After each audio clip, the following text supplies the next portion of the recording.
तो दोस्तों आजकल जैसा सभी लोग चर्चा करते हैं लव के बारे में, हार्ट ब्रेक्स के बारे में और एआई के बारे में, मैरिज ट्रेंड्स के बारे में, तो बहुत सारा कन्फ्यूज़न रहता है आजकल की जनरेशन को कि क्या लव सही है कि मतलब किस तरीके से एक रिलेशनशिप को बिल्डअप करें, हेल्दी रिलेशनशिप होना चाहिए, हार्ट ब्रेक्स क्यों इतने हो रहे हैं, क्यों लोग एआई पे इन्फ्लुएंस हो रहे हैं। ओके, सो आज मेरे हाथ में जो एक किताब है, your eyes trip me, written by Rishabh Tiwari, जो कि एक इंडी सिंगर हैं, एक सॉन्ग राइटर भी हैं और आजकल बुक्स भी लिखने लग गए हैं। So welcome Rishabh. Thank you for having me. आज का जो हमारा डिस्कशन है वो भी कुछ इसी के ऊपर है जो मैंने आपको बताया, love, marriage trends, heart breaks and AI. So Rishabh, आपसे मेरा जो पहला सवाल है इस किताब से रिलेटेड ही है। आप ये बताओ कि लव क्या है, व्हाट इज़ लव, प्यार मोहब्बत क्या है आपकी नज़रों में और आज के जनरेशन के अकॉर्डिंग। ये बहुत ही इनडेफिनेट क्वेश्चन है। मेरे ख्याल से इसका कोई एग्जैक्ट आंसर नहीं हो सकता, शायद कोई भी नहीं कह सकता। ये वैसा हो गया कि गॉड क्या है, भगवान क्या है, ईश्वर क्या है, ये वैसा हो गया। एग्जैक्टली शायद किसी को नहीं पता है। तो वैसे ही मैं भी नहीं कहूँगा कि मुझे लव के बारे में पता है, लेकिन मुझे ऐसा लगता है कि अगर आप किसी को मिलते हो या कभी आपको ऐसा लगा कि कोई शख्स है ना, बंदा हो सकता है, बंदी हो सकती है, जो भी है, और आपको ऐसा लगता है कि यू शुड हैव हिम और her in your life and he और she is making your life better. I think it's like एक किस्म का पार्टनरशिप या एक किस्म का लॉक एंड की मॉडल। जैसे एक होता है ना, ताला होता है और एक चाबी होती है, तो वैसे ही हर ताले की एक चाबी होती है और वो सही फिट बैठ रहा है। मेरे ख्याल से वो मोहब्बत है। And when both help each other in growing each other and making their life beautiful, I think that is love. क्या ये हार्मोनल अट्रैक्शन भी हो सकता है? Of course, see, initially तो बहुत सारे हार्मोन्स आते हैं, आपने नाम भी सुनेंगे, डोपामीन है, ऑक्सीटोसिन है, मेल्स में टेस्टोस्टेरोन है, फीमेल्स में एस्ट्रोजन है। इनिशियली ऑफ कोर्स मेटिंग जो है नेचर ने क्रिएट करा था, जो अट्रैक्शन है मेल या फीमेल अट्रैक्शन जो है नेचर ने क्रिएट करा था कि males get attracted to female, female get attracted to male because to procreate, to keep this world alive. Okay, of course hormonal चीज़ें हैं, but मेरे ख्याल से वो सिर्फ इब्तिदा है, स्टार्ट है, it's just the beginning. उसके बाद में मेन स्टोरी है। सो ये जो रियल लव है, जो अट्रैक्शन होता है, उसको फिर जब रियल लव में कन्वर्ट होता है, सो वो उसमें क्या रहता है, मतलब कमिटमेंट्स हैं, उनकी चॉइस रहती है या कहेंगे कि ये कॉम्प्रोमाइज़ भी रहता है? मेरे ख्याल से शायद सबका मिक्स है। कॉम्प्रोमाइज़ मैं शायद नहीं कहूँगा। देखिए, ऐसा है कि अगर आप किसी के लिए कुछ भी करना चाहते हो या आप किसी को हासिल करने के लिए या उसके साथ रहने के लिए, अगर आपको हो सकता है कुछ मुसीबतें या कुछ आपको लाइफ में चेंजेस करने पड़े, और लेकिन अगर वो वर्थ इट है, तो आई थिंक वो कॉम्प्रोमाइज़ नहीं होगा। जैसे कि आप करियर में वर्क करते हो, मैंने भी म्यूज़िक में आने के लिए या मेरा ये कहना है कि उसको कॉम्प्रोमाइज़ नहीं बोल सकते, उसको हम कुछ और शब्द I think I think compromise अच्छा शब्द नहीं होगा। हाँ, कॉम्प्रोमाइज़ अच्छा शब्द नहीं है, चॉइस उसको कह सकते हैं। बिकॉज कई बार ऐसा होता है कि हमको अपने पार्टनर की खुशी के लिए कुछ चीज़ों को नज़रअंदाज करना पड़ता है और उसको हम कॉम्प्रोमाइज़ नहीं बोल सकते, बिकॉज आप वो प्यार तो आप हासिल कर चुके हो, लेकिन हासिल करना और उसको कॉन्टिन्यूएशन में रखना, एग्जैक्टली वो बहुत इंपॉर्टेंट है। Exactly. प्यार तो हासिल हो गया है, बट कितने दिन का है ये प्यार? एग्जैक्टली वो कैसे करोगे? जैसे एक बुक में आपके 3 पार्ट हैं। हाँ, फॉर हर, विद और without her. So yes, for her, with her और विदाउट हर। उसके लिए, उसके साथ और उसके बिना। तो ये जो उसके बिना है, वो उसके बिना तक तो आना ही नहीं चाहिए आइडियली, बट मेरे साथ आया तो मैंने बुक लिखी। आइडियली होता यही है कि जब जिसके जीवन में ऐसा कुछ आता है, चेंजेस या कुछ इस तरीके के इवेंट्स होते हैं, तभी इस तरीके की एक हिस्टोरिकल बुक्स लिखी जाती है और बुक लिखी जा चुकी है, तो history had been made by Rishabh. लोग प्यार से डर क्यों रहे हैं आजकल? ये जो एक है, लोग जैसे बोलो प्यार, लोग कहते प्यार नहीं, बस हमको थोड़ा सा ऐसे रिलेशनशिप रखना है। बहुत सारे लोग ऐसे हैं, घूमेंगे फिरेंगे, एंजॉय करेंगे, लिव इन में रह लेंगे, बट जैसे ही बात करो कमिटमेंट की, प्यार की, तो क्या प्यार को हम हमेशा शादी से ही जोड़ दें? लोग प्यार से जो डर है उसको कैसे देखते हो? डरना चाहिए क्या? See I am a strong believer. मेरे को ऐसा लगता है कि love doesn't require marriage and marriage doesn't require love. मैंने बहुत सारे ऐसे कपल्स देखे हैं जो कि अनफॉर्चुनेटली हैप्पीली मैरिड नहीं हैं, और मैंने बहुत सारे ऐसे लोग देखे हैं जो शादी करना चाहते हैं बट कर नहीं पा रहे। हो सकता है रिलीजन की वजह से, हो सकता है फैमिली या किसी वजह से। मेरे ख्याल से बहुत इंडिपेंडेंट चीज़ें हैं ये। प्यार शादी के बिना एग्जिस्ट कर सकता है और शादी प्यार के बिना भी एग्जिस्ट कर। So there are two things, there is of course fear of rejection and there is second fear of abandonment. Okay, yes. So mostly क्या होता है, सी सारे psychologist, specially I will quote Sigmund Freud here, father of modern psychology. So वो कहते हैं कि childhood में like specially suppose कोई बच्चा है या बच्ची है कोई भी, और सपोज़ अनफॉर्चुनेटली उसके पेरेंट्स डाइवोर्स्ड हो गए हैं ना, या फादर चले गए या सिर्फ मॉम चली गई, तो उससे क्या होता है बच्चे में फियर ऑफ अबंडनमेंट होता है, लाइक अबैंडनमेंट, लाइक अबैंडन कर दिया किसी ने, like someone will leave me. तो ये जो फियर है ना, ये जो बचपन में है, सपोज वो बच्चा 8 साल या 10 साल का था, लोनलीनेस। हाँ, और नहीं लोनलीनेस तो है ही, बट वो एक डर हो गया। अब जैसे कि पेरेंट्स जो होता है, पहला जो आपका रिलेशनशिप होता है, पहला जो आप इंटरेक्शन होता है वर्ल्ड के साथ में, ऑफ कोर्स आप you come out of mother's womb and then you get interacted with father. Okay, तो पहला जो आपके दो लोग होते हैं जो सबके करीब होते हैं, पेरेंट्स होते हैं। लेकिन अगर अनफॉर्चुनेटली स्पेशली वेस्टर्न कंट्रीज़ में बहुत ऑफन डाइवोर्सेस होते हैं, अब इंडिया में भी होने लगे हैं। एनीवेज, जब वैसा होता है ना, तो वो जो ट्रॉमा है, जो चाइल्डहुड ट्रॉमा है, वो हमेशा रहता है। तो क्या होता है कि बाद में सपोज़ वो बच्चा या बच्ची बड़ी हो गई और 18-20 साल के एडल्ट हो गए, लेकिन फिर उनको मान लीजिए मोहब्बत हो गई और उसके बाद में उनको लगा कि ये बंदा सही है, बंदी सही है, लेकिन वो जो डर है वो बना रहता है। तो उससे क्या होता है, वो हमेशा रिलेशनशिप में उनको एक इनसिक्योरिटी रहती है। उनको हमेशा ये लगेगा कि यार सब कुछ तो अच्छा चल रहा है, लेकिन ये मुझे छोड़ के चली तो नहीं जाएगी, तुम मुझे छोड़ के चले तो नहीं जाओगे। ये क्वेश्चन, ये सवाल शायद सुना होगा बहुत सारे लोगों ने, या तुम मुझे छोड़ के चली तो नहीं जाओगी। और ये फियर जहन में आ जाता है। अब इस फियर से प्रॉब्लम क्या होती है कि see again, if you have fear you can not love, you cannot do most of the things, but especially you cannot love. Fear, love cannot live, coexist with fear. लेकिन आजकल के जो actually दो category में मैं लेना चाहूँगा जो आजकल के यंग जनरेशन है। एक तो वो यंग जनरेशन है जिसने कुछ किया ही नहीं है अभी और वो प्यार में पड़ रहे हैं, यानी कि कॉलेज लाइफ का प्यार, ठीक है। दूसरा वो है जो करियर गोल्स को अचीव कर चुके हैं या अपने करियर गोल के पीछे भाग रहे हैं, बट वहाँ पे भी प्यार होता है। Of course. ऐसा नहीं है कि वहाँ पे प्यार नहीं होगा, उनको केवल करियर चाहिए। जब एक बार व्यक्ति जॉब में या प्रोफेशन में आता है तो he need someone, Of course. Female partner, Of course. Of course. और फीमेल्स को एक मेल पार्टनर जिनके साथ वो कुछ भी शेयर कर सकें।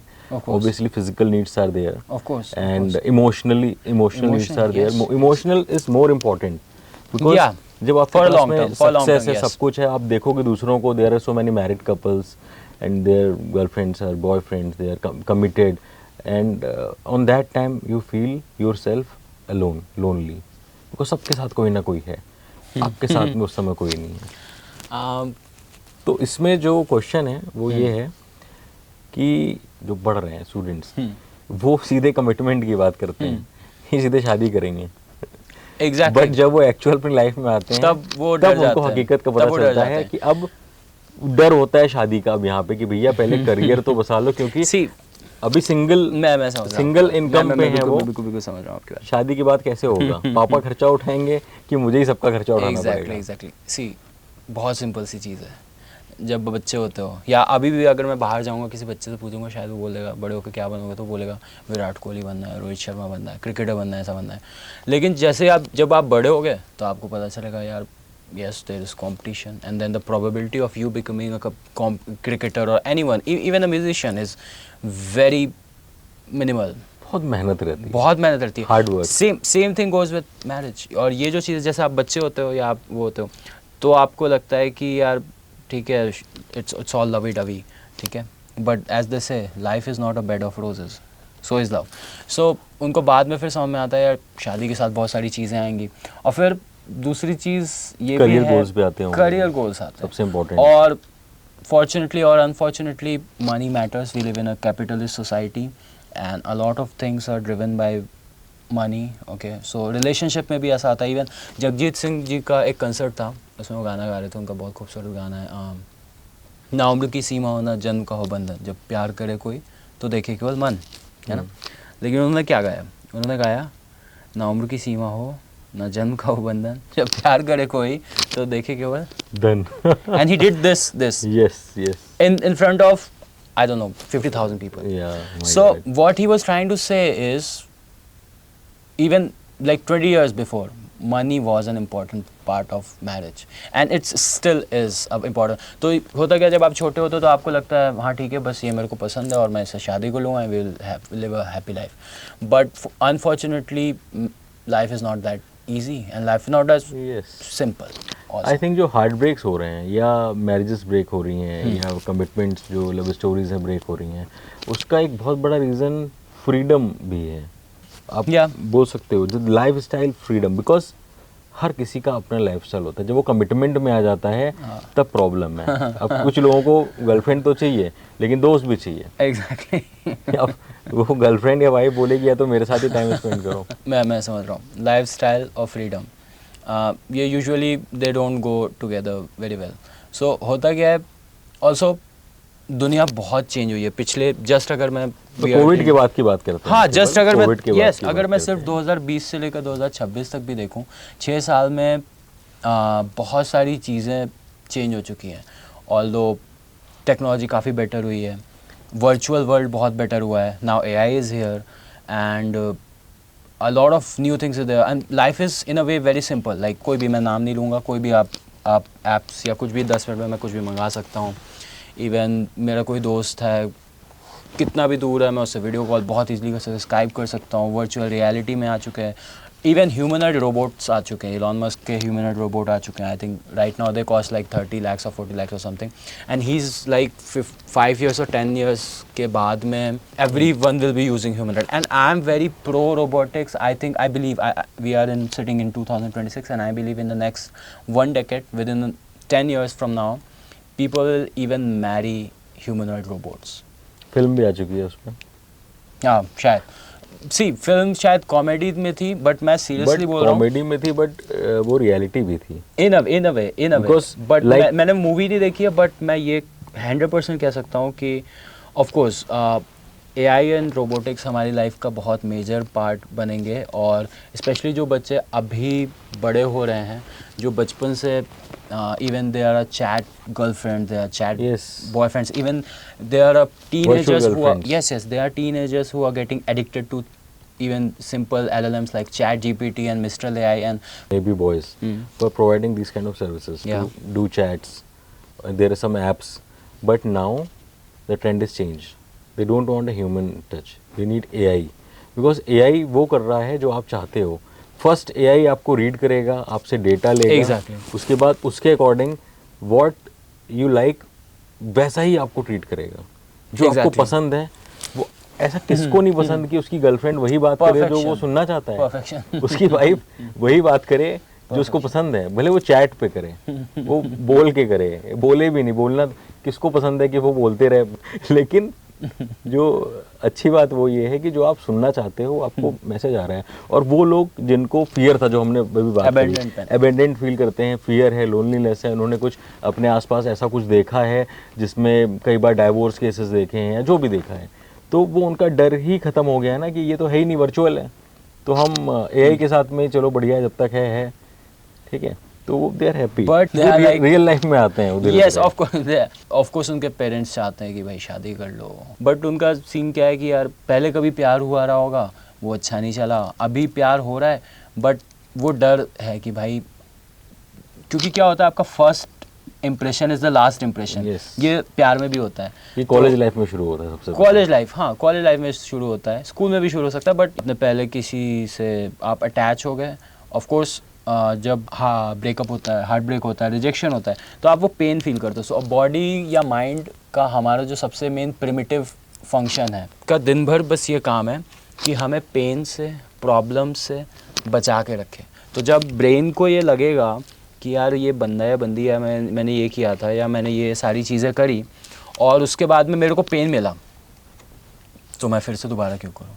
Even I will share my personal, like I have been through breakups, I have been through that, so yes of course there is fear, वो आपको लगता है। अच्छा, यहाँ पे मैं एक छोटी सी बात बोलना चाहूँगा कि ऋषभ को मैं तब से जानता हूँ जब ऋषभ का जो फर्स्ट लव था वो इसका म्यूजिक ही था। और कुछ मेरा था ही फर्स्ट नहीं लव कभी अभी भी भी। म्यूजिक है, मेरा फर्स्ट लव अभी भी म्यूजिक है। तो फर्स्ट लव तो म्यूजिक रहेगा ही ना, वो तो हमेशा, म्यूजिक शुरू हमेशा। से ही था। और हमारी बात भी Yes. इस पे होती थी कि भैया ये फर्स्ट लव चेंज नहीं होना चाहिए, चाहे कुछ भी चेंज हो, और वो आज भी वो है। कभी होगा भी नहीं। और वो आज भी है। और अपने हम बातों को आगे बढ़ाएंगे और हम बात करेंगे जो हम पहले कर रहे थे, एआई का जो वर्चुअल रिलेशनशिप है उसके जो रिस्क हैं, रिस्क फैक्टर्स बहुत सारे। ये जो रिस्क है इसको कैसे देखते हैं, इसको कैसे बचना कैसे चाहिए?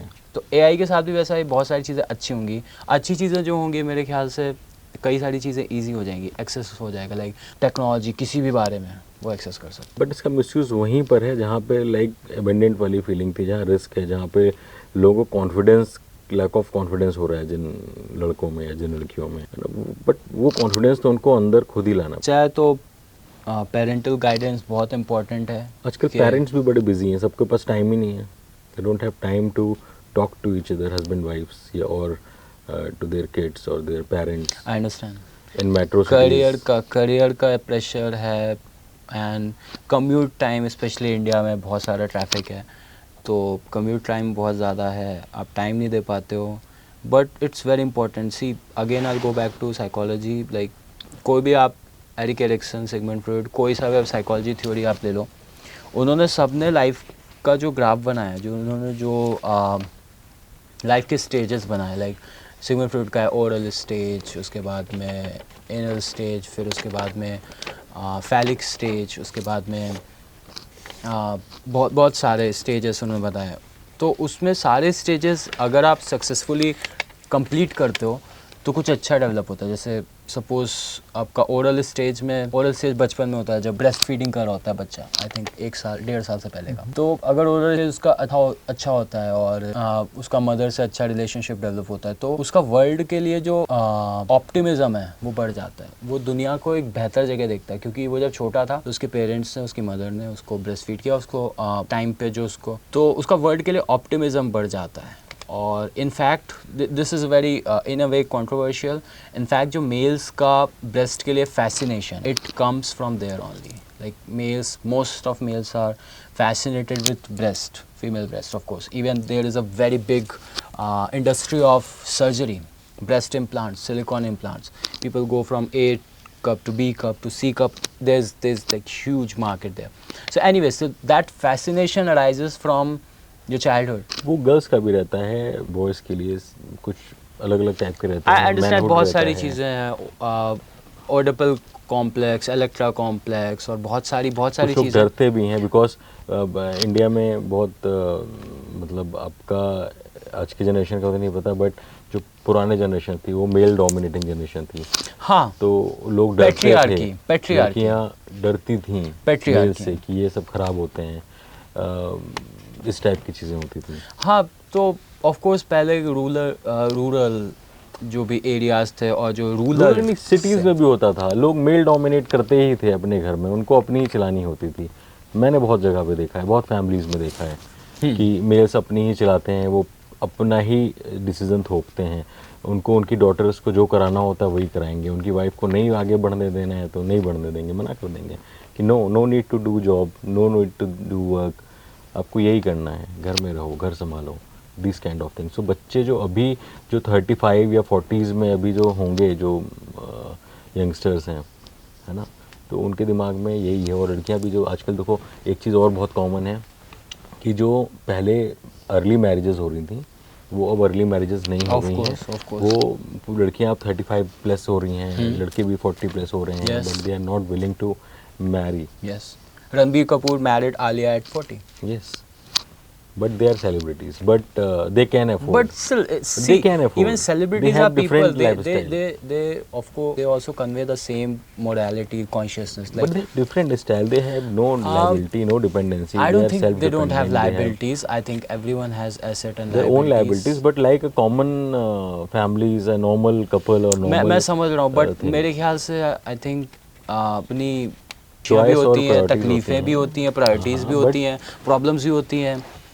ऑफ कोर्स बट उनके हर कोई आलिया भट्ट और रणवीर कपूर नहीं है, ठीक, मैं बिल्कुल Normal नहीं कह रहा हूँ, लोग होते हैं। बट स्टिल एज दे से लाइक सिनेमा जो होता है वो सोसाइटी का आईना होता है. It shows what's happening in the society. Okay. Yes, you can say, but I don't completely Agree. I because understand, of course. the films like Animal, ये कौन सी सोसाइटी का आईना है भाई? ऑल्दो सॉरी मैंने वो मूवी नहीं देखी, बट मेरी एक फ्रेंड है, उसने वो आके मेरे को बहुत उसने सुनाया कि यार कैसा है वो, मेरे को थप्पड़ मारा और वो लड़की कुछ नहीं बोली और वैसा. Yes of course, especially my family friends are very angry with that movie. Sorry, जो पहले का सिनेमा था 2000 के say. पहले, वो सिनेमा था जो आपकी सोसाइटी को बताता था, कॉलेज लाइफ को दिखाता था. अभी नहीं है, अभी सिनेमा का पूरा fiction is there is more fiction. अब एक फिल्म आई थी, I don't remember the name, वो बहुत चली थी. If you remember Saiyaara, people are crying, the generation is crying for that movie. Theatre में बैठ के सॉरी मैंने वो मूवी भी नहीं देखी है, बट मैंने उसके सारे गाने सुने हैं. It's beautiful, songs are beautiful, but वो समाज का आईना नहीं है. समाज का आईना वो मूवी भी नहीं. अच्छा, उस मूवी में ऐसा क्या है जो आपको लगता है समाज का आईना नहीं है? आप अपना देखो, मुझे लगता है सैयारा मूवी में वो अपना पूरा करियर, पूरा गोल सेक्रीफाइस करता है अपने प्यार को पाने के लिए. ओके, ठीक है, और वो सब कुछ खत्म कर देता है और मिल लास्ट में जाता, उसको प्यार भी नहीं मिलता है. नहीं मिलता. यस, प्यार भी उसको नहीं मिलता है, भी नहीं है ना. और वो एक्चुअली अलग गॉन केस में चली जाती है लड़की. और उसको एक्चुअली एमनीशिया होता है. एमनीशिया बोलते हैं, क्या बोलते हैं, जिसमें भूलने की बीमारी रहती है. तो वो भूल जाती है सब चीज़ें. अपने जो लव होता है उसको ही भूल जाती है. फिर मतलब नहीं हो पाता है वो, मतलब से पूरा करियर छोड़ देता है. Sad ending. I am happy कि मैंने नहीं देखी because I would have cried otherwise, because he was taking drugs, he was taking चरस, गांजा, ये सब दिखाया है. ये है सोसाइटी में होता है. I am agreed this, but सब कुछ छोड़ देना, इससे क्या हम मूवीज क्या मैसेज दे रही है? So सब छोड़ दो और crux of the story is that this guy did everything for the girl and he didn't even get the girl. Yeah, she stabbed knife to him. Okay. So it's okay. Unaccomplished love. Yes, but it's sad ending. Very good. It's sad ending. Yeah, songs are very good. He want to become a musician, a singer. Very relatable, very relatable. मैं इसीलिए movie देख रहा हूँ क्योंकि बहुत relatable और sad ending है. तो ये थोड़ी सी रॉकस्टार का भी था, बट खैर हम मूवी पे हम रिव्यू पे आ रहे हैं. मूवी का रिव्यू नहीं करना है हमको. Okay. हम जाते हैं अपने अगले क्वेश्चन पे, जो कि है future of human connection.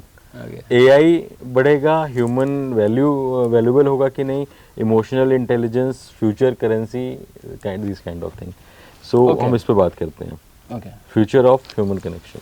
Of course, see अभी भी आप अगर किसी से पूछो, मेरे ख्याल से 90% लोग, एटलीस्ट मैं जिनको जानता हूँ वो तो 100% लोग किसी ना किसी फॉर्म का एआई चला रहे हैं. चैट जीपीटी, मिस्ट्रल, या फिर इवन वीडियो एडिटिंग के लिए यूज़ करें. इवन इंस्टाग्राम का खुद का एआई कर रहे हैं. मैं खुद बिना चैट जीपीटी के कुछ नहीं कर सकता. मेरा दिन स्टार्ट होता है चैट जीपीटी से, खत्म होता है चैट जीपीटी से. And it's not just chat GPT. Even आप यूट्यूब पे जाते हो तो यूट्यूब आपको इवन आप बोलता है, ऑप्शन देता है, create a video of your own. आप प्रॉम्प्ट और वीडियो दो.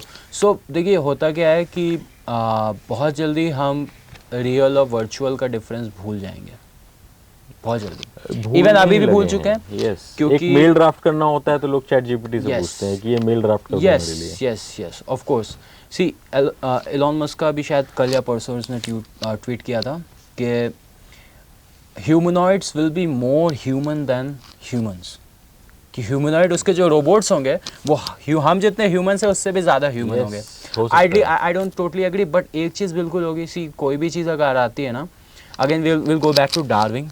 Survival of fittest and then adaption. जैसे पहले था इंडस्ट्रियल रिवॉल्यूशन हुआ तो एक चिड़िया थी, I forgot the name of the, so there was this bird who used to make nest on this particular tree. वो लेकिन वो ट्री Woodpecker. क्या होता था ये perhaps yes. तो वो एक पर्टिकुलर पेड़ पे अपने घोंसले बनाती थी, लेकिन फिर इंडस्ट्रियल रिवॉल्यूशन के बाद में इतना धुआं धूल और पोल्यूशन हुआ कि वो जो पेड़ थे वो पहले सफ़ेद थे कुछ वैसे, और फिर वो काले पड़ गए, और वो चिड़िया जो थी वो सफ़ेद थी, और वो जब सफ़ेद उस पे सफ़ेद पेड़ पे सफ़ेद चिड़िया बैठी है तो आप नोटिस नहीं करोगे, है ना, तो वो प्रेडेटर्स और हंटर्स से बच जाती थी। लेकिन फिर जब पेड़ काले हो गए तो वो चिड़िया सफ़ेद रही, तो वो ऑफ कोर्स वो ईजिली हंट हो जाती थी। एनिमल आप अगर वर्ल्ड में देखोगे तो बहुत it's just preys and predators. Yes. Although I believe in human world it's also there, but it's very subtle, so we don't see it. But anyways, that's very different topic. But again going back to adaptation, so उस चिड़िया ने धीरे धीरे अपना colour फिर वो पेड़ के हिसाब से डाल दिया। इवन सबसे बेस्ट एग्जांपल जो डार्विन ने बुक में दिया है, और आई एम श्योर 6, 7, 8 किसी ना किसी क्लास में वो है, हम सब ने पढ़ा है कि जिराफ की जो गर्दन थी वो थोड़ी सी इतनी सी थी, पेड़ वो खाता था, है ना, फिर वो पेड़ ऊपर नहीं जा पाता था, तो उसको खाने की कमी हो गई, तो उसने थोड़ा और ऊपर किया, फिर और ऊपर किया, अब उसकी इतनी ऊंची हो गई है कि बड़ा से बड़ा पेड़ वो खा सकता है। So this is see adaption, this is evolution. उन्होंने ये टर्म जो इवोल्यूशन का हमारा जो पूरा कॉन्सेप्ट है वो उन्होंने दिया है। इवोल्यूशन हम सबके ऊपर हो रहा है, आपके फादर, मैं, मेरे फादर, और उनमें भी कुछ ना कुछ इवोल्यूशन हुआ। बट प्रॉब्लम क्या है कि evolution is a very slow process. ऐसा नहीं होगा कि मैं कल एकदम ही म्यूटेंट और वो कौन सी मार्वल मूवी जैसा हो जाऊंगा और वैसे वो निकल आएंगे। हाँ, वो वैसा नहीं होता, बहुत स्लो होता है। लाइक हमारे विजडम टूथ होता है लास्ट के दांत जो हमें मोस्टली निकलवाने पड़ते हैं। वो क्यों निकलवाने पड़ते हैं? क्योंकि उन दांत का हम यूज़ ही नहीं करते। वो तब यूज चलता था जब हम हर्बीवोर्स थे, घास वास खाते थे और कुकिंग नहीं थी, हमारे पास फायर नहीं था, तो वो चबाते थे। तो चबाने के लिए बहुत ऑफकोर्स बहुत मेहनत लगती थी। और या मीट भी खाते थे, जब मीट पहले तो नहीं किया था, बाद में जब मीट खाना स्टार्ट किया तो वो भी कुकड नहीं था, वो भी और फायर भी वो की। तो हमारे पास जैसे आज है माइक्रोवेव है, बहुत एडवांस टूल्स है, we have the finest food like अभी तक का। तो हमें दांतों की इतनी ज़रूरत नहीं पड़ती है। Even now we have powders, creatinine powders हमने डाल दिए, इतना प्रोटीन चाहिए, इतना ये चाहिए। इवन आप अगर एक कुकी खा लो और सारे जो चीज़ चाहिए आप सब पिल से खा सकते हो। I am not recommending, but आप खा सकते हो। We have that thing. वो पहले नहीं था, तो हमें दांत चाहिए थे बहुत सारे। Then again comes appendix. Appendix is again a vestigial organ, इसे कहते हैं। वेस्टिजियल ऑर्गन यानी कि वो ऑर्गन जो पहले थे, जिनके पहले काम पड़ते थे, लेकिन अभी भी बॉडी हमारी वो बना रही, बट उसका कोई यूज़ नहीं है, तो मोस्टली हमें निकलवाने पड़ते हैं। विजडम टूथ भी और अपेंडिक्स अगर इन्फेक्शन होता है तो।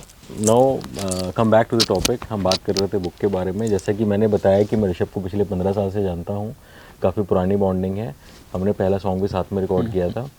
लेकिन भाई ये बताओ कि ये जो सॉन्ग्स लिखते लिखते और ये गाते गाते रिकॉर्ड करते करते ये बुक लिखने का ख्याल कैसे आ गया? क्योंकि बुक लिखने में टाइम लगा होगा, एक दिन का काम तो है नहीं। Yes, exactly. So of course मैं सबसे पहले तो मैंने गाने लिखने शुरू किए थे। मैं बहुत छोटा था तो मैं ऑफ कोर्स गाने सुनता था। आतिफ के मैंने बहुत गाने सुने हैं। I adore him and perhaps will collab some time, but anyways मैं फिर थोड़े थोड़े मैंने गाने 1 पैरा 2 पैरा 4 पैरा गाने लिखने शुरू किए। फिर देन 2020 में मेरा फर्स्ट गाना आया आँखों के दरमियाँ। फिर उसके बाद में मेरे कई गाने आए, अभी आंखें काफिराना आया है, बहुत ही खूबसूरत, बहुत सारे गाने। But then perhaps a couple of years ago I fell in love, okay, and then instead of lyrics I don't know, I started writing poetries, and slowly एक collection बनता गया. And as I've mentioned it in the book also, and I wrote this book as it was happening, like when I was falling in love. मेरी आदत थी lyrics लिखने की, कुछ ना कुछ लिखने की, तो मैं लिखता रहता था। तो वो जब मैं प्यार में, जब वो इब्तिदा है ना, जब मोहब्बत, जब स्टार्ट जो होता है ना, when you fall in love, वो जब हो रहा था तो वो हैप्पी वाली और वैसी वाली फॉलिंग इन लव वाली पोइट्रीज। फिर जब वो विथ हर जो सेकंड सेक्शन है, वो साथ वाले जो हैं, ठीक है, जब आप when you then that thing is over, okay, आपने प्रपोज कर दिया, now you are in a relationship, okay? Now you are genuine, okay? Then वो phase है, and then of course, unfortunately, in my case, it didn't go well, okay? It didn't. Strong mindset एक लगता है इन सब चीज़ों को करने के लिए, बुक तक पहुंचना। Yeah, yes. I think कि मुझे शायद शेयर करना चाहिए चीज़ें, क्योंकि मैं काफ़ी गहराई तक गया। मैं अभी भी मैं कहूँगा कि मैं चीज़ों को मतलब आई थिंक मुझे बहुत मज़ा आता है जब मैं चीज़ों को एनालाइज करता हूँ, या मैं देखता हूँ कि सामने वाला क्या सोच रहा है, या इवन जब मैं किसी के साथ बात भी कर रहा होता हूँ, तो I am very interested in philosophy, I am very interested in psychology. So in a way, I went, both ways. It's about love also. There's philosophy also, and there's a bit of psychology also. Because even प्यार में बहुत सारी psychology होती है. अगर आप किसी का भी प्यार का पैटर्न देखोगे ना, तो आप बहुत सारी चीज़ उसके बारे में पता कर सकते हो. जैसा कि मैंने पहले बात किया, सबसे इम्पोर्टेंट चीज़ मेरे ख्याल से चाइल्डहुड होता है.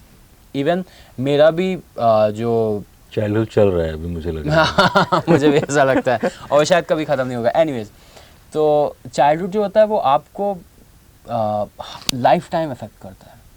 होना भी चाहिए शायद चाइल्डहुड से निकलना ही नहीं चाहिए. जिस दिन हम, मुझे लगता है कि हम सोच लेते हैं कि हम बड़े हो गए हैं, उसी दिन से हमारी उल्टी गिनती चालू हो जाती है. तो अपने को कभी ग्रोन अप समझना ही नहीं चाहिए. मतलब चाइल्डहुड में है ना. याद रहते ना, आज हम लोग आ रहे थे तो मैंने देखा एक लड़की अपनी फ्रेंड के साथ स्कूटी पे जा रही थी, उसके टी शर्ट पे कुछ लिखा हुआ था.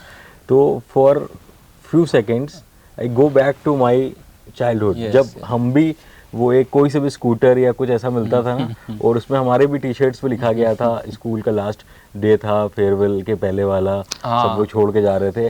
वो मतलब आज जैसे ही देखा मैंने उसको, तो मैं मतलब कुछ सेकंड के लिए मैं बहुत पीछे चला गया, आज से 25-30 साल पहले, कि भाई ये मैं 12th पास आउट जब हुआ था तो क्या हुआ था, कैसा हुआ था. वो जो दिन थे, कोई टेंशन नहीं, कुछ भी नहीं, एकदम नॉर्मल चल रहा है सब कुछ. Okay, anyways, let's stop here.